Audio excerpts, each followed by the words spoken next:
ಇವತ್ತು college admission ಮಾಡ್ಸಕ್ ಹೋಗಿದ್ದೆ ನಾನು. ಬೆಳಗ್ಗೆ ಎದ್ದು ಮಕ ನೋಡ್ಕೊಂಡು ಬೇಗ ಸ್ನಾನ ಮಾಡಕ್ ಹೋದೆ. ಸ್ನಾನ ಮಾಡಿದ್ಮೇಲೆ ಹೊಟ್ಟೆ ಹಸಿ ಅಂತ ಊಟ ಹಾಕೊಂಡೆ ತಟ್ಟೆಯಲ್ಲಿ. ಊಟ ಹಾಕೊಂಡು ಊಟ ತಿಂತಾ ಇದ್ದೆ. ಯೋಚನೆ ಬಂತು, ನಂದು ಯಾವಾಗ 10K ಆಗುತ್ತೆ, ಎಲ್ಲಾರ್ದು ಆಗ್ತಾ ಇದೆ ಅಂತ. ಆಮೇಲೆ ಅದ್ ಬಿಟ್ಟು ಬೇಗ ಮನೆ ಬಾಗ್ಲು ಹಾಕಿ ಹೊರಟೆ ರೋಡ್ ಕಡೆ. ಯಾಕೆ ಹೊರಟೆ ಅಂದ್ರೆ ನಮ್ಮ ಫ್ರೆಂಡ್ ಮನೆ ಹತ್ರ ಹೋಗ್ಬೇಕಾಯ್ತು ನಾನು. ಅದಕ್ಕೆ ಹೋದೆ ಅವ್ರ ಮನೆ ಹತ್ರ, ತೆಗ್ದೆ ಬಾಗ್ಲು. ನೋಡಿದ್ರೆ ಇವ್ರು ಏನ್ ಮಾಡ್ತಾ ಇರ್ಬೇಕು, ಫ್ರೀ ಫೈರ್ ಆಡ್ತಾವ್ರೆ. ಯಾರ್ಯಾರು ಫ್ರೀ ಫೈರ್ ಲವರ್ಸ್ ಎಲ್ಲ ಕಮೆಂಟ್ ಮಾಡಿ. ಆಮೇಲೆ ಹೊರಟೆ ಗುರು ಗಾಡಿಯಿಂದ, ನಾನು ನಮ್ಮ ಫ್ರೆಂಡ್ ಹೊರಟ್ವಿ.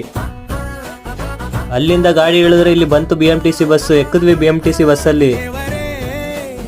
ಬಂದ್ವಿ ಕೊನೆಗೂ. ಯಾವ ಪ್ಲೇಸ್ ಅಂತ ನೀವು ಗೆಸ್ ಮಾಡಿ ಒಂದ್ಸಲಿ, ಯಾವ ಪ್ಲೇಸ್ ಅಂತ. ಆಮೇಲೆ ರೋಡ್ ದಾಟಿದ್ವಿ.